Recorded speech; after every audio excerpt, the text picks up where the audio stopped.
Battle Club Pro fans, I am longtime independent wrestling fan Robert. May the Villain reign was one whale of a show from the Bronx, New York.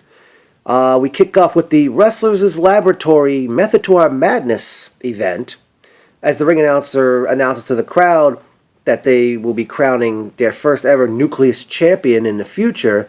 Out comes Mr. Grimm demanding that the championship be given to him right away before he goes through everybody. Then we have our first match of the laboratory show as Hippie Dickie Moon took on the Iron Demon Shane Mercer. Dickie Moon was victorious via disqualification when Mercer refused to listen to the referee. Next up, we had Tyler Matrix defeating Southern Psycho. Forgot what else they mentioned in his name.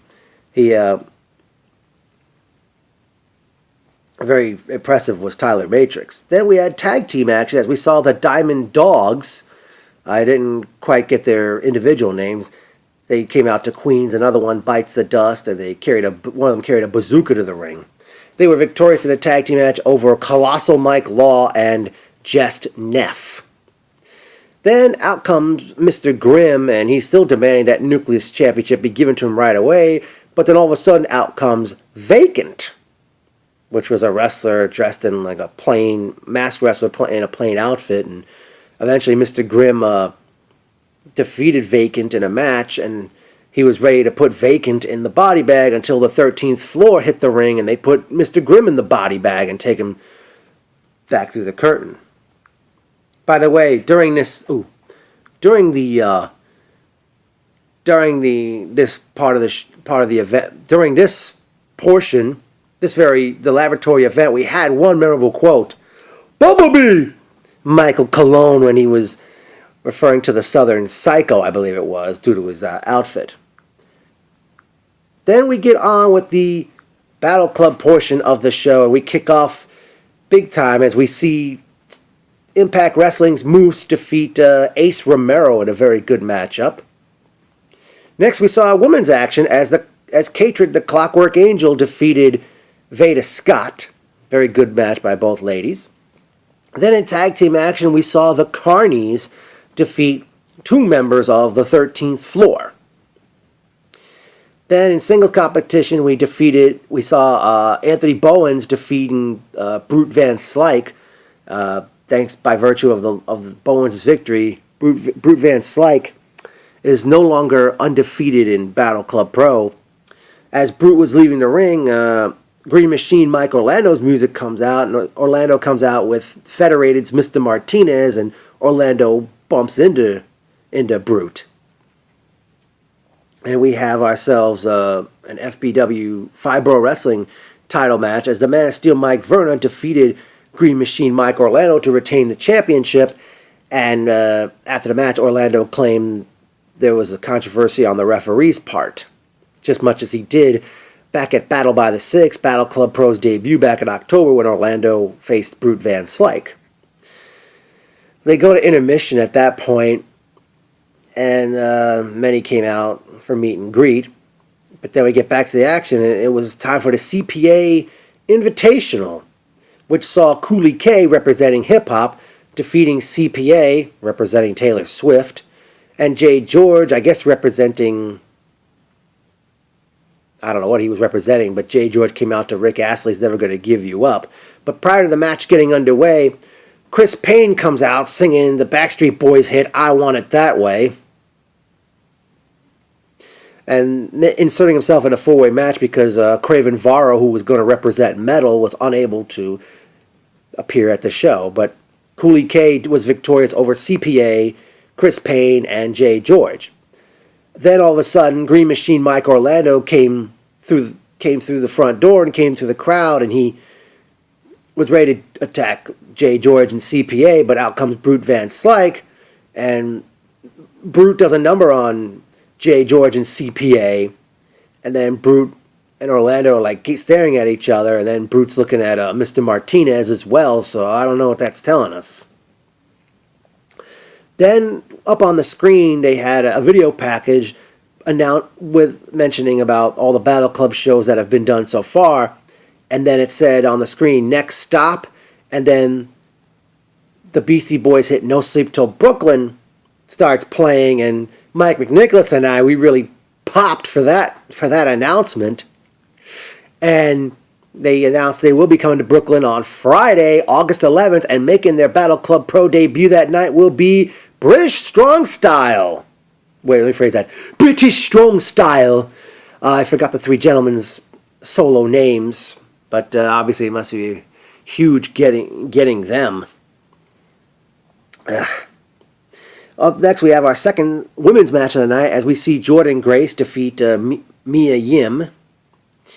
Then in the singles competition, the Bad Apple Matt McIntosh is victorious over the very impressive Anthony Henry.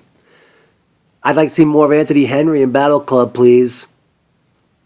Then in the main event of the night, which I don't know if this was for the Tier 1 heavyweight title or not, but we see Wrestling Richest Prize, Darius Carter, Flip Gordon, and Ethan Carter III, EC3, in a three-way match. During the matchup, it looked like EC3 was about to be victorious, but the lights in the building go out, and then out come two men wearing masks and looked like they were like, I don't know what the kind of, looked like trash bags they were wearing, but no disrespect to anyone when I say that. But they do a number on, and EC3 ends up in the back and leaving Darius alone with Flip, and Darius eventually counters Flip's flip, no pun intended, into a foreclosure, and Darius Carter was victorious in the match. And the two masked men come in the ring with Darius, and they unmask themselves, revealing them as they were none other than the Carnies who wrestled earlier in the night. And Darius took the microphone, and I forgot what he said, and at the end he ends by saying, "May the villain reign," which was the name of the very show. Well, it was personal notes time. Great seeing Mike McNicholas, Jeff, Stella, Susie, Jacqueline, Debbie, Brandon, Hyro, even though he didn't stay for the show, Bill Parham from Connecticut, Julian and Susie, Rhea. Who else could I remember? Oh, Carlos Suarez. How could I forget you, man? Okay, well, we do have some memorable quotes for you. Tell them time out. Tell them. Veda Scott when she noticed me with my megaphone. It's Superman versus the Hulk.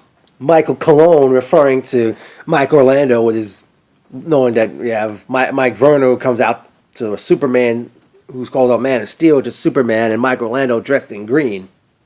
It's Green Lantern's father in there! Michael Colon referring to Mike Orlando when he sees the outfit again with the green. As mentioned earlier, Battle Club Pro will be debuting in Brooklyn, New York on Friday night, August 11th. The building was not mentioned, so it's a huge mystery to us fans as to what building they're going to use.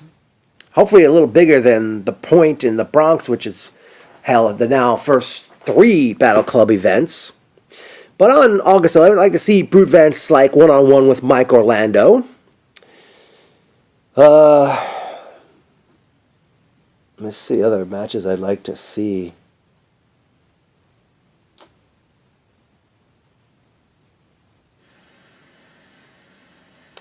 Can't really think of any right now.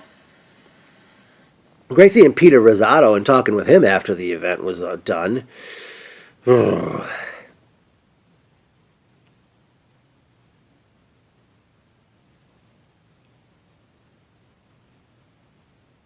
Carlos Aristi, I know you were thrilled that I finally brought the megaphone to finally used the megaphone at a Battle Club event, because I did bring it to Fight Forever back in January, but the batteries were dying on me that night, so that's why I couldn't use it that evening. Nonetheless, it was a great night of wrestling action, and really can't wait for Friday, August 11th, and obviously Battle Club Pro is on the rise.